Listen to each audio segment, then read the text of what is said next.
할렐루야. 오늘 또 주의 이름으로 승리하신 여러분을 축복하고 사랑합니다. 주께서 오늘 새 은혜로 충만케 하실 줄로 믿습니다. 우리 교회는 무슨 교회라고요? 주훈교회입니다. 왜냐하면 우리 교회 성도들은 신앙이 믿음이 살아있는 믿음이기 때문에 그렇습니다. 우리의 믿음이 살아있는 믿음이 되기 위해서는 살아계신 하나님을 인격적으로 만나야 됩니다. 살아계신 하나님을 인격적으로 만나셨습니까? 네.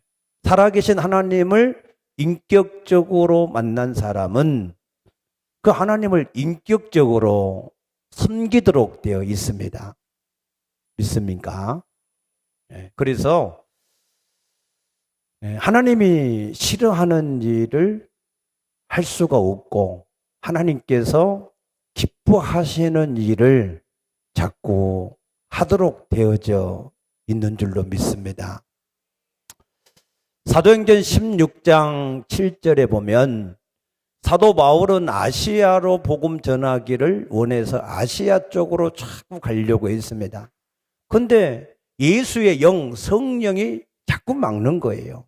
그래서 사도 바울이 더 하나님 앞에 깊게 기도할 때 마게도냐 사람이 환상 중에 나타나서 우리를 와서 도우라라고 부르는 이 환상을 보고 하나님께서 나를 마게도냐에 가서 복음을 전하라고 하시는가 보다. 그것을 인정하고 마게도냐 첫성 빌립보에 가서 복음을 전했는데 그때 하나님이 자주장사 루디아의 마음을 열어서 그 복음을 듣게 하시고 아멘입니까? 오늘 또 하나님의 성령이 오늘 이 말씀을 듣게 할 수 있게 되기를 축복합니다.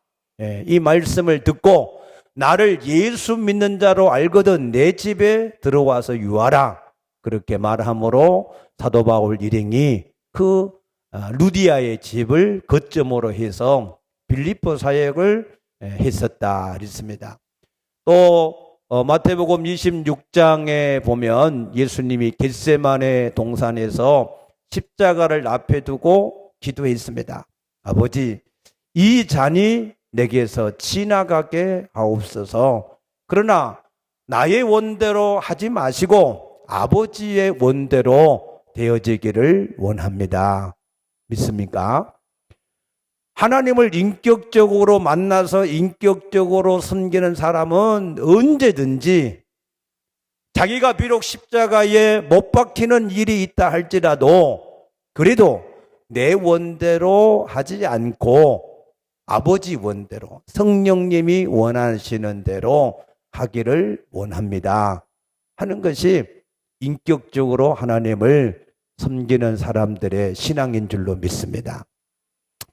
또 살아있다라고 하는 신앙은 어려운 때일수록 말씀대로 순종하는 신앙입니다. 지난 목요일 날 제주도 주영신학교 사역을 담당하는 우리 황호진 선교사님이 교회를 찾아오셨더라고요. 그래서 어떻게 오셨는가 물어보니까 교회들이 코로나 때문에 이제 어려워지면 제일 먼저 하는 게 성교비를 줄이거나 이게 아예 그냥 삭감을 한다는 겁니다. 그래서 신학교를 운영하는데 굉장히 예산이 절반으로 줄어들어서 그래서 처음으로 5년 만에 교회들에게 인사라도 좀 드려야 되겠다 해서 왔다는 겁니다. 이 황성교사님은 중국에서 중국인들을 신학생으로 모집해서 그래서 양육을 하는 일을 한 20년 넘게 했던 분입니다. 근데 중국에 자꾸 기독교를 핍박하고 외국인들이 와서 사역하는 걸 핍박하니까 할 수 없이 신학교를 제주도로 옮겨와서 신학을 계속해서 하고 있습니다. 제가 지난번에 갔을 때 여기에 신학생들을 어떻게 모집하는가 물어봤더니 중국에 있는 지학교회, 일명 가정교회라고도 하는데 그런 지학교회 지도자들이 추천을 해주면 그들을 위탁받아서 양육을 한다는 것입니다. 그런데 중국의 지학교회들은 다들 좀 열악한 그러한 교회들이고 또 나오는 성도들도 열악한 분들이 많기 때문에 뭐 등록금을 내거나 훈련을 받을 만한 경비를 낼 수 없다는 겁니다. 그래서 그런 모든 학교를 임대하는 거라든가 그들이 계속해서 먹고 사는 거라든가 생활하는데 필요한 비용을 다 이 황성균 사님이 부담을 한다는 거예요. 그런데 코로나 때문에 교회들이 선교비를 줄이는 바람에 신학교 운영이 어려워져서 그래서 인사라도 드려야 되겠다 해서 순방을 하는 가운데 우리 교회도 왔노라고 이렇게 얘기를 했습니다. 그러면서 우리 교회는 너무 감사한 게 처음에 시작한 선교비보다 오히려 갑절로 더 선교비를 보내주셔서 그래서 특별히 교회에 감사하다라고 하는 인사를 하기 위해서 오셨다라고 인사를 대신 전해달라고 얘기했습니다. 여러분 감사하다는 인사를 전한 줄로 믿으시기 바랍니다. 그래서 우리 교회는 어려운 때일수록 세상이 힘든 때일수록 오히려 더 하나님의 말씀대로 행하는 교회이기 때문에 우리 교회의 성도들의 믿음은 살아있는 믿음이고 살아있는 믿음을 가졌기 때문에 우리 교회가 좋은 교회인 줄로 믿습니다.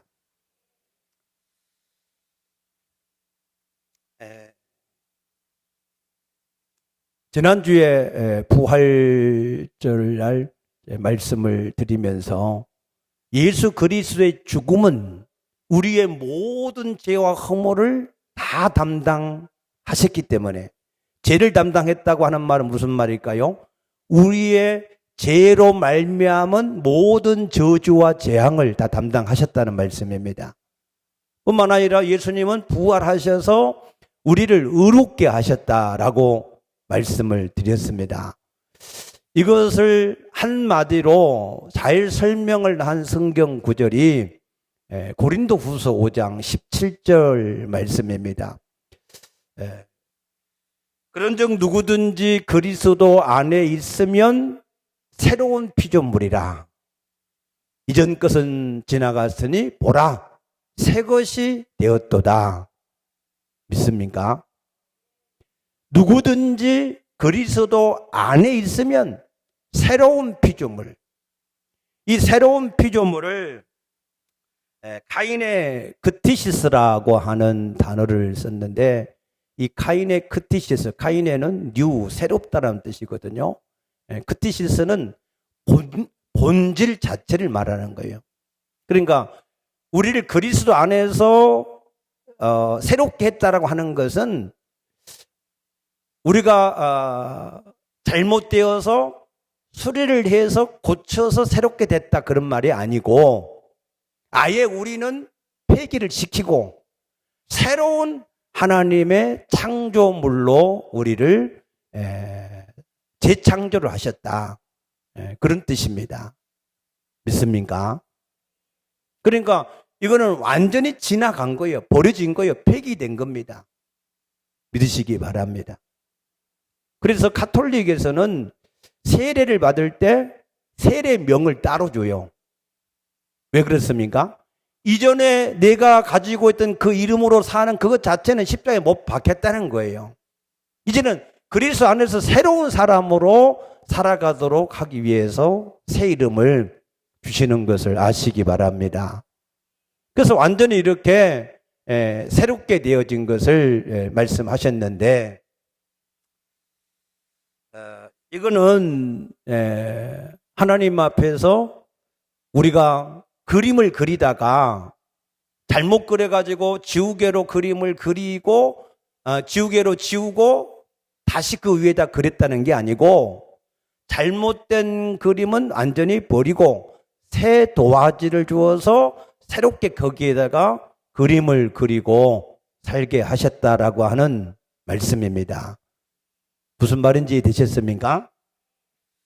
그러면 그리스도 안에는 우리가 이제 로마서 8장 1절에 보니까 뭐가 없다 그랬어요? 정죄가 없다. 그리스도 예수 안에는 결코 뭐가 없다고요? 정죄가 없다. 이걸 꼭 믿으시기 바랍니다. 정죄라고 하는 것은 뭐냐? 613가지 율법의 계명 중에서 하나라도 범하면 그 죄의 삭스로 사망, 그 사망은 둘째 사망, 지옥을 말합니다. 그 지옥에 가게 되어져 있는데 그리스도 안에 있는 사람은 영생을 얻었고 사망에서 생명으로 옮겨졌기 때문에 심판을 받지 않는 것을 믿으시기 바랍니다. 그러면은 그리스도 안에 있는 사람도 죄를 짓는데 그 죄를 그러면 어떻게 할 거냐? 그 죄는 뭐냐? 그 죄는 요한일서 1장 9절에 보면 만일 우리가 우리 죄를 자백하면 그는 미쁘시고 의로우사 우리의 모든 죄를 사하시며 우리의 모든 불의를 깨끗하게 하시느니라 그랬습니다. 그리스도 안에 있는 사람은 뭐 하면 된다고요? 자백. 죄가 혹시 우리가 죄를 짓는 일이 있어도 그 죄를 하나님 앞에 자백하면 우리를 죄를 사하시고 모든 더러운 곳에서 깨끗게 하신다. 믿습니까? 이것을 비유적으로 설명을 드리면 그리스도 밖에 있는 사람이 죄를 지은 것은 늪에 빠진 것과 같아요. 늪. 이 늪이라고 하는 곳은 빠지면은 살아나려고 거기서 빠져나오려고 허우적거리면 허우적거릴수록 더 깊이 빠져들어가요. 결국에는 거기에 빠져서 죽을 수밖에 없습니다. 그래서 하나님이 그 아들을 대신해서 거기에 빠뜨리시고 우리를 은혜로 거기에서 건져내 주신 것을 믿으시기 바랍니다.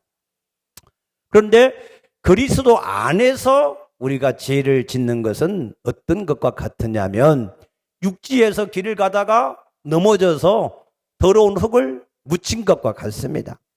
여러분, 흙이 옷에 묻으면 어때요? 털어버리면 되죠. 그래도 뭔가 좀 찝찝하다 그러면 세탁기 넣고 돌리면 돼요. 할렐루야. 그럼 깨끗해지는 거예요. 자, 그리스도 안에서는 정죄도 없고 죄를 지으면 우리가 자백만 하면 깨끗해지는데 그럼 우리가 이제 마음 편하게 죄 짓고 내가 하고 싶은 대로 그냥 그렇게 살 수가 있느냐? 또 사실은 그렇지도 않아요. 왜 그럴 수 없느냐면 요한일서 3장 9절에 보게 되면 하나님의 씨가 너희 가운데 있는 사람은 죄를 지을 수가 없다는 거예요. 왜 그렇습니까? 하나님의 씨, 성령님이 그 마음에 있는 사람, 그 성령님을 우리가 어떻게 만났어요? 인격적으로. 아멘입니까?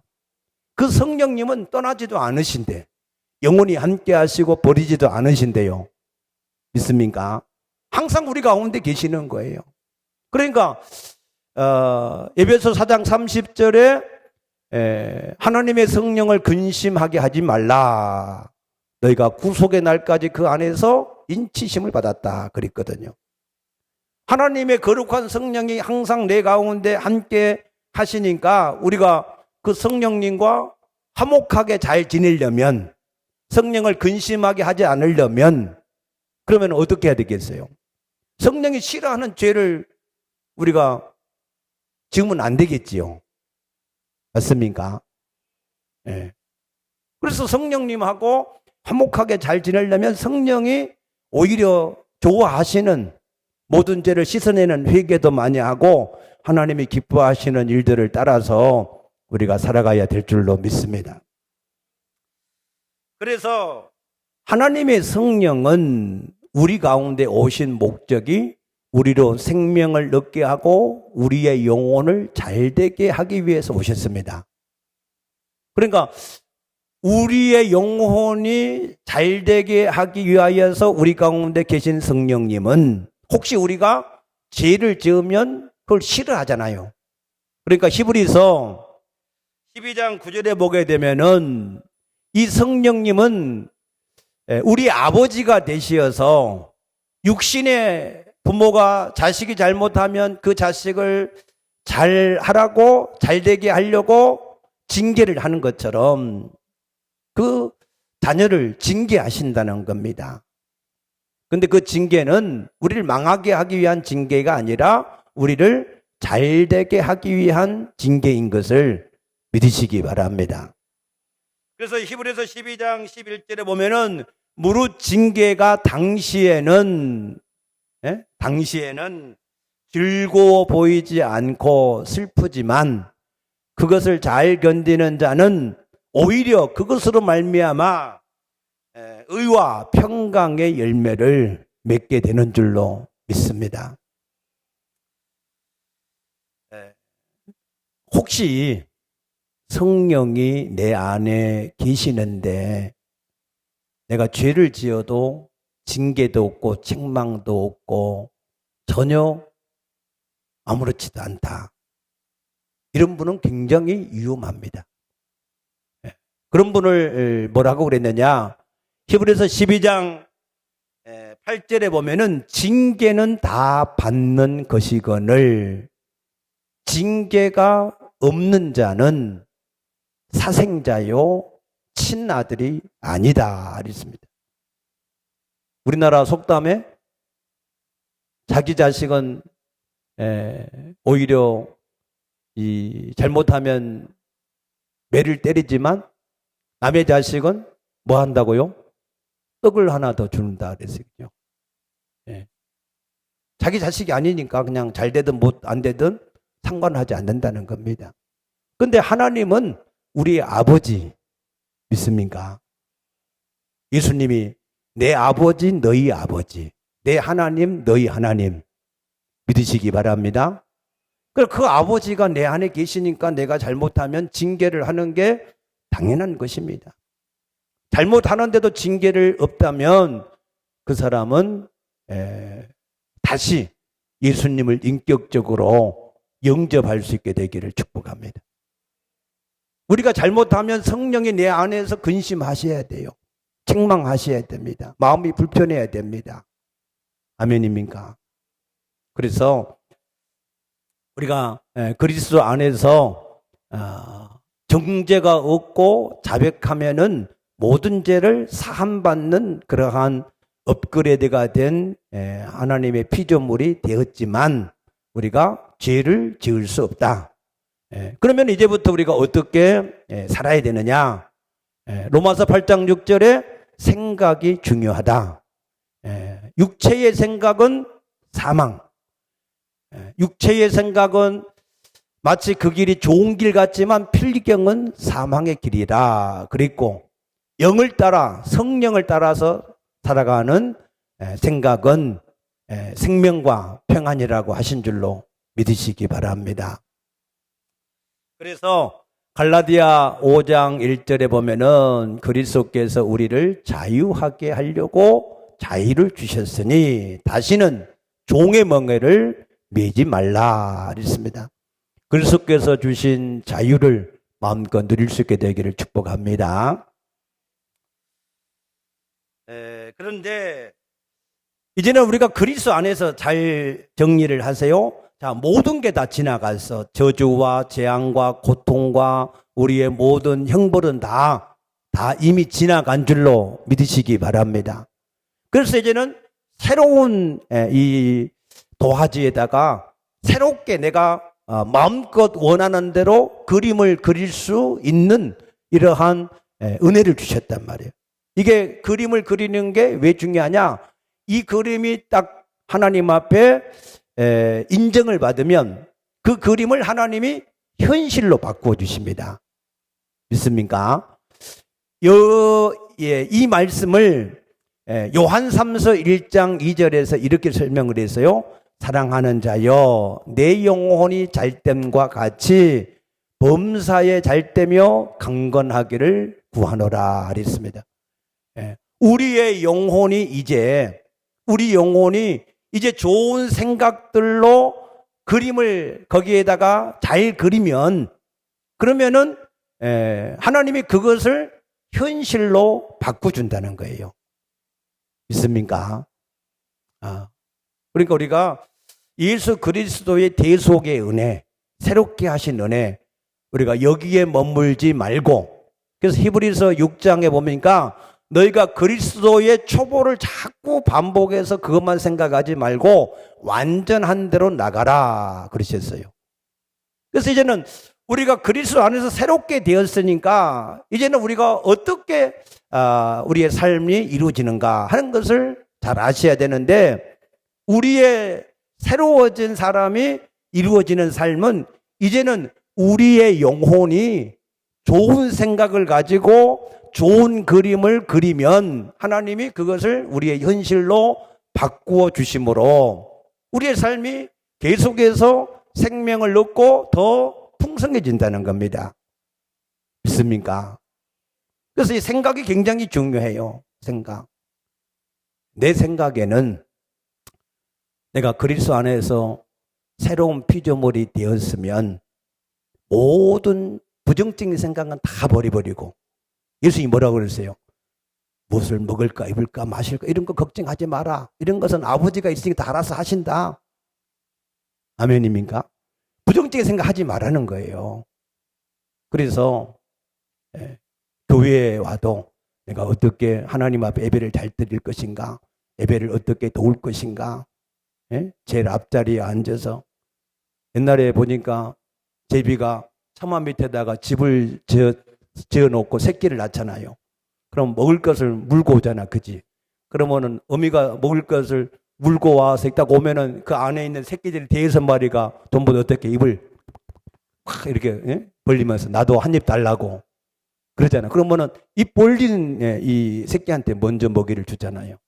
그런 것처럼 앞에 앉아서 계속해서 아멘, 아멘, 아멘 하고, 그렇게 그런 생각을 가지고 나는 그렇게 청년 때 그렇게 신앙생활을 했어요. 전도사 때도 나는 제일 앞자리에 앉아서 뭐 전도사라고 뒤에 앉아가지고 뭐 왔다 갔다 신경 안 써. 그거는 뭐 신경 쓰려면 쓸 사람 쓰고. 아멘입니까? 나는 하나님하고 은혜 받고 힘을 얻어야지. 근데요, 내가 경험한 것은 내가 그렇게 제일 앞에 앉아서 사람 눈치 안 보고 제일 앞에서 아멘 아멘 하니까요, 목사님이 설교하시는 그 말씀도 잘 들어오지만 성령님이 내 안에서 일하시더라고. 말씀이 생각나게 하시고 기억나게 하시고 깨달아지게 하시고 이해되게 하시고. 할렐루야. 제가 경험한 거예요. 경험한 거. 그렇게 여러분들 기왕이면 신앙생활을 할 때 생각을 그렇게 바꾸면 그러면은 얼마 안 가서 복을 금방 받을 텐데. 아멘입니까? 듣고 깨닫는 사람이 복 있을 줄 믿습니다. 괜히 교회 와서 뭐 그럴 거 없잖아. 그치? 은혜 받아야지요. 힘을 얻어야지요. 기왕이면. 할렐루야. 자, 그래서 그리스도 안에서 어떻게 살아가야 되는지 오늘 본문의 아브라함의 신앙을 통해서 좀 설명을 해 보려고 합니다. 이게 마음이 급해져서 그런데 아무튼 잘 듣고 깨닫게 되시기 바랍니다. 아브라함은 마음에 소원이 있었어요. 여러분에게도 소원이 있으시기를 축복합니다. 성경의 잠언 29장 18절에 꿈이 없는 백성은 망한다 그랬거든요. 아니 성경에 뭐 잠언 29장 18절에 찾아보니까 그런 말씀이 없던데요. 그럴 수 있어요? 우리의 번역은 그렇게 해놨습니다. 묵시가 없는 백성은 방자에 행한다 이렇게 기록되어 있으니까. 그런데 그 묵시라고 하는 그것을 킹 제임스 버전에서는 레벨레이션을 비전이라 이렇게 해석을 했어요. 그러니까 비전이 없는 사람은 망한다라고 하는 말이 거기서 나왔는데, 아무튼 여러분 마음속에 소원이 있으시기를 축복합니다. 하나님은 빌립보 2장 13절에 보니까 하나님은 자기의 기뻐하시는 뜻을 위해서 사람들에게 그 마음에 소원을 두고 행하신다 그랬습니다. 믿습니까? 그래서 하나님 앞에 소원이 있는 사람이 복이 있습니다. 1940년도에 독일군이 덴마크를 침략을 했습니다. 그래서 덴마크의 곡창지대를 다 빼앗아 버렸어요. 그리고 전쟁이 독일의 승리로 끝났을 때 그 덴마크의 청년들은 이제 나라에 소망이 어디 있느냐 하고 비관하고 낙심해서 날마다 술로 방탕하게 살았습니다. 그때 그룬투피 목사님이 우리가 밖에서 잃어버린 나라를 안에서 찾자. 그러면서 우리가 지옥문에서 벗어나자. 하나님을 사랑하자. 나라를 사랑하자. 이웃을 사랑하자. 흙을 사랑하자. 하는 그러한 말씀을 증거를 하면서 다시 그들이 힘을 얻었는데, 지금은 덴마크가 세계적인 복지국가로 성장한 줄로 믿으시기 바랍니다. 이처럼 우리 마음속에 새로운 비전, 소망이 있는, 꿈이 있는 그런 이 사람들은 절대로 망하지 않고 넘어지지 않을 줄로 믿습니다. 그래서 이 아브라함에게 소망이 있어요. 소망이 있었는데 그 소망을 어떻게 이루는지를 방법을 모르는 거예요. 그래서 하나님이 이 아브라함에게 나타나셔서 말씀하십니다. 아브라함아, 나는 너의 방패요 지극히 큰 상급이다. 그 말은 무슨 말이냐면, 아브라함, 너는 지금 마음의 소원이 내 상속자, 내 대를 이을 상속자를 얻기를 원하는데 그 상속자가 없어서 지금 내 집에서 길려온 이 다메섹 사람 엘리에셀, 이 사람이 상속자가 될 것이라고 생각을 하고 있는데 아니라는 거예요. 내가 가지고 있는 소원을 이루어 줄 수 있는 방패요 지극히 큰 상급이다. 믿습니까? 그걸 말씀하시는 거예요. 그래도 아브라함이 안 믿어. 안 믿고 아브라함이 3절에 보니까 뭐라고 그래요? 아브라함이 또 이르되 주께서 내게 씨를 주지 아니하셨으니 내 집에서 길린 자가 내 상속자가 될 것이다. 그러니까 하나님이 다시 또 말씀하시는 거예요. 아브라함에게 임하여 이르시되 그 사람이 내 상속자가 아니라 내 몸에서 날짜가 내 상속자가 되리라. 아멘입니까? 우리는 자꾸 나타난 현실, 사람, 돈, 환경, 그런 것에 우리의 마음이 매이고 눌려서, 그래서 소원을 가지고 있지만 낙심하고 좌절하는 그런 일들이 많습니다. 시편 42편 5절에 내 영혼아 어찌하여 낙심하며 어찌하여 내 속에서 두려워하느냐. 내 소망을 하나님께 둬라. 그가 나타나 도우시면 내가 여전히 찬송하리로다. 아멘입니까? 나는 이 시편 103편의 말씀이 너무 좋아요. 시편 우리 103편 한번 보십시다. 3절. 그가 내게 모든 죄악을 사하시며 내 모든 병을 고치시며. 아멘입니까? 내 생명을 파멸해서 속량하시고 인자와 긍휼로 간을 씌우시며 좋은 것으로 내 소원을 만족하게 하사 내 청춘을 독수리같이 새롭게 하시는도다. 할렐루야. 여러분의 삶의 육체가 독수리같이 새 힘을 얻게 되시기 바랍니다. 8절에 여호와는 긍휼이 많으시고 은혜로우시며 노하기를 더디하시고 인자하심이 풍부하시도다. 아멘. 10절에 우리의 죄를 따라 우리를 처벌하지 아니하시며, 할렐루야, 우리의 죄악을 따라 우리에게 그대로 갚지는 아니하셨으니 이는 하늘이 땅에서 높음같이 그를 경외하는 자에게 그의 인자심이 크심이로다. 동이 서에서 먼 것 같이 우리 죄를 우리에게서 멀리 옮기셨으며 아버지가 자식을 긍휼히 여긴 같이 여호와께서는 자기를 경외하는 자를 긍휼히 여기시나니 이는 그가 우리의 체질을 아시며 우리가 단지 먼지뿐임을 기억하심이로다. 아멘입니까? 예. 이 시편 103편을 여러분들이 많이 읽고 묵상해 보시면 하나님이 우리를 얼마나 사랑하시는지, 우리 죄를 얼마나 제거하기를 원하시는지, 우리에게 얼마나 새 힘을 주기를 원하시는지를 계속해서 깨닫게 될 줄도 믿습니다. 그래서 하나님이 이 아브라함을 데리고 밖으로 데리거나 밖으로. 왜냐하면 지금 텐트 안에 장막 안에 있으면서 맨날 자기나 쳐다보고 자기 와이프나 쳐다보고 자기의 나이 든 것이나 생각하고 그러니까 소망이 안 생기는 거예요. 그래서 하나님이 아브라함을 밖으로 데리고 나와서 하늘을 쳐다봐라. 하늘 쳐다보니까 뭐가 보였어요? 하늘에 무별이 보였다. 옛날에 우리가 이렇게 하늘을 쳐다보면 뭐가 보였어요? 수많은 별들이 너무너무 반짝거리고 은하수 이게 너무너무 별이 많았어요. 근데 요즘에는 하늘 쳐다보면 안 보여 아무것도. 너무 요즘 시대는 너무 참 불행한 것 같아. 하늘을 봐도 보는 것이 없으니 참 안쓰러워요. 그래서 아브라함에게 하늘을 보여주시 하늘을.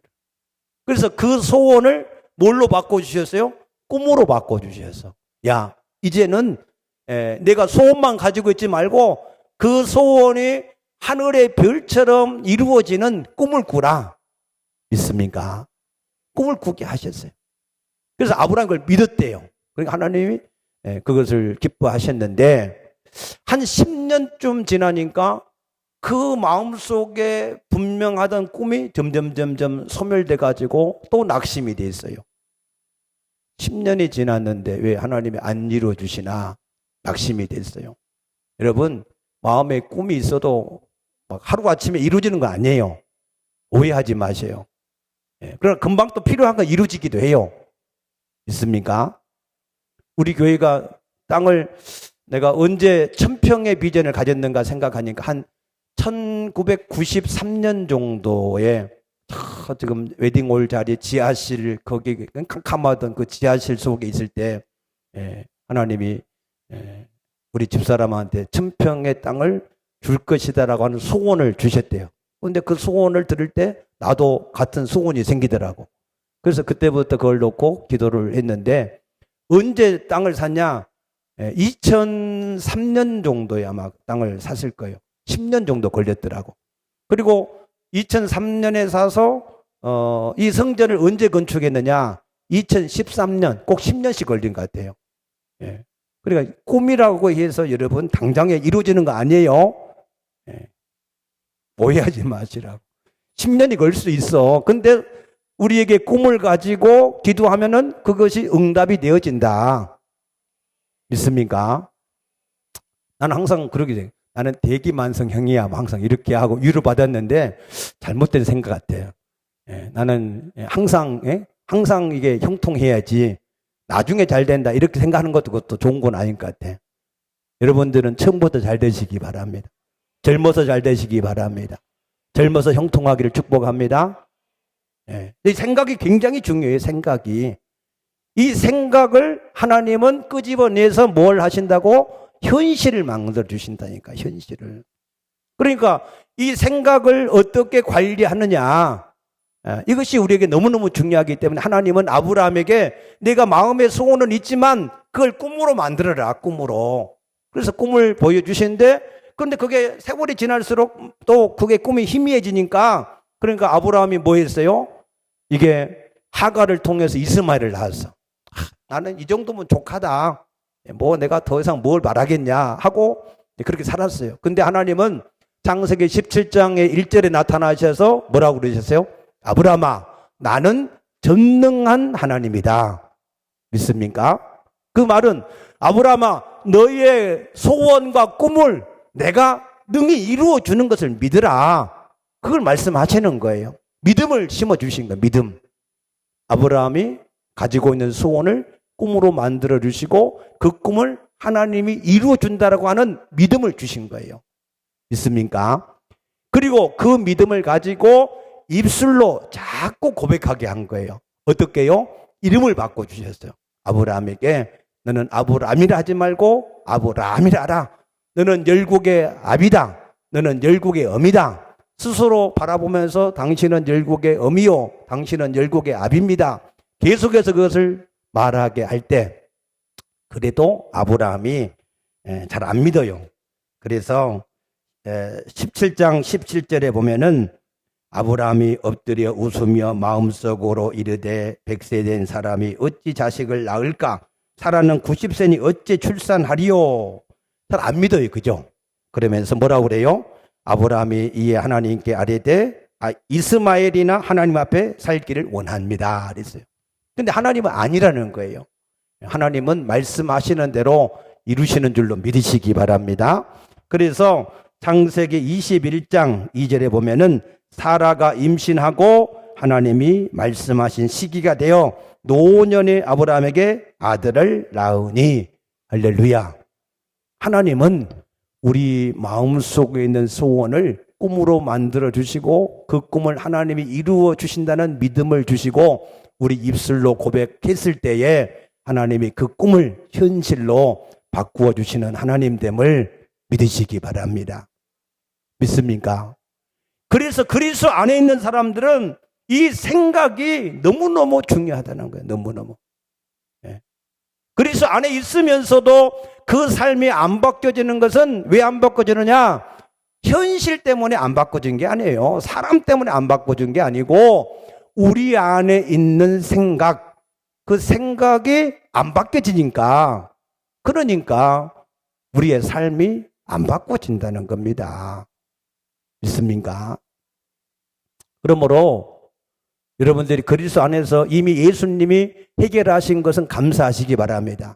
내 죄를 담당하시고 저주를 담당하시고 형벌을 담당하시고 병을 담당하시고 언제까지 아멘 안 할지 모르지만 아무튼 가난도 담당하시고 약한 것도 담당하시고 무지한 것도 담당하시고 그걸 감사하세요. 날마다 하나님께 감사하고 그런데 하나님 나는 이제 그리스도 안에서 새롭게 됐으니까 이런 소망이 있습니다. 이런 꿈이 있습니다. 이런 소원이 있습니다.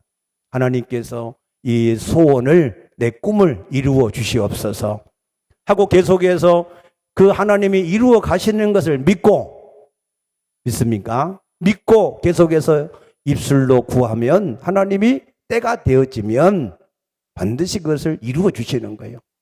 그것이 꿈이 하나가 아니라 내 가정, 내 건강, 내 기업, 내 자녀, 내 모든 비전 이 모든 것들이 계속해서 꿈을 꾸고 구하면 그러면은 하나님께서 그것을 때를 따라서 하나하나 계속해서 이루어가게 될 줄로 믿습니다. 빌 게이츠라고 하는 사람이 마이크로소프트 창업자인데 그 사람이 오늘날 왜 어떻게 그런 이 기업가가 됐느냐? 빌 게이츠는 어려서부터 나는 전 세계의 모든 사람들에게 다 컴퓨터를 하나씩 사용하게 하겠다 하는 그런 마음의 소원이 있었대요. 어려서부터. 그래서 지금은 거의 뭐 대부분의 사람들이 다 컴퓨터 하나씩 가지고 있잖아요. 워런 버핏은 어려서부터 나는 금융계를 내가 정복하고 다스려서 내가 이 모든 것을 이룰 것이다 라고 하는 소원을 가지고 살았대요. 프랑스의 사상가 데카르트는 말하기를 우리 인간은 생각한 대로 그림을 그린 대로 되어진다라고 주장을 했습니다. 맞습니까? 그러므로 여러분 그리스도 안에 이제 우리가 다 새롭게 되었는데 우리 속에 있는 이 생각이 바뀌어지면 우리의 삶이 이제 바뀌어지게 되는 것을 확신하시기 바랍니다. 그래서 이미 주님이 담당하신 것은 그냥 믿고 감사하시고 이제는 그리스도 안에서 항상 긍정적이고 창조적인 생각을 가지고 여러분들이 하나님이 주신 마음의 소원들 다 있으시잖아요. 믿습니까? 그 소원들을 하나씩 하나씩 꿈으로 만들어서 그 꿈을 하나님이 이루어 주시는 것을 믿음으로 바라보시면서 계속해서 하나님 앞에 하나하나 기도해 나가면 하나님께서 그것을 우리의 현실로 바꾸어 주실 줄로 믿으시기 바랍니다. 아멘입니까? 그래서 여러분들이 항상 생각을 그냥 가만히 하지 말고 생각을 하시라니까. 생각을 하라고 생각을 주셨잖아요. 생각을 안 하는 생각은 그거는 죽은 생각이에요. 그러니까 뭘 하든지 간에 어떻게 하면은 하나님을 기쁘시게 할까? 어떻게 하면 교회를 도울까? 어떻게 하면 주의를 할까? 어떻게 하면 성령님을 기쁘시게 할까? 아멘입니까?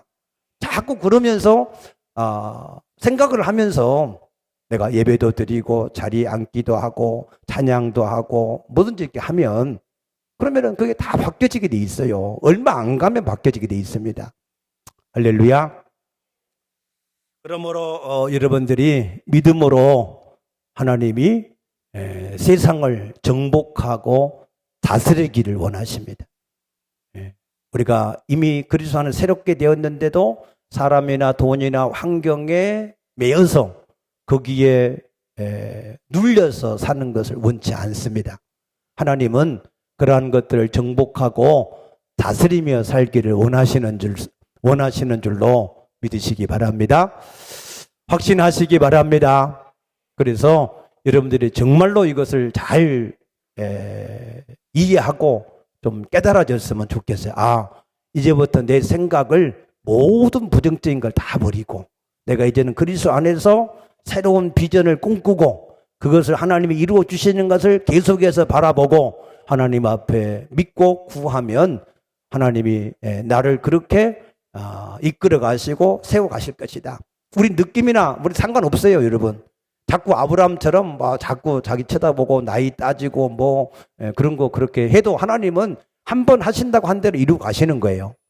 믿습니까? 그러니까 너무 여러분 자신에 대해서 이렇게 너무 생각할 거 없어요. 그러니까 하나님이 일을 행하시는 분은 하나님 믿습니까? 저는 하나님 앞에 항상 이 하나님이 내게 주신 말씀들을 기억합니다. 너는 내가 아니하는 자는 두려워하지 말라. 하나님 감사합니다. 일을 행하시는 분은 하나님이시다. 믿습니까? 하나님만 의지하라. 항상 기뻐하고 범사에 감사하라. 너를 향한 내 계획을 내가 아는데 재앙이 아니라 평안이요 장래 소망을 주기 위함이다. 자꾸 하나님 말씀이 하나님이 내게 그때그때 은혜로 주신 말씀들을 계속해서 묵상하는 거예요. 묵상. 여러분 오늘 시편 103편의 말씀을 깊이 묵상하시며 평안함을 얻게 되시길 축복합니다. 기도하겠습니다.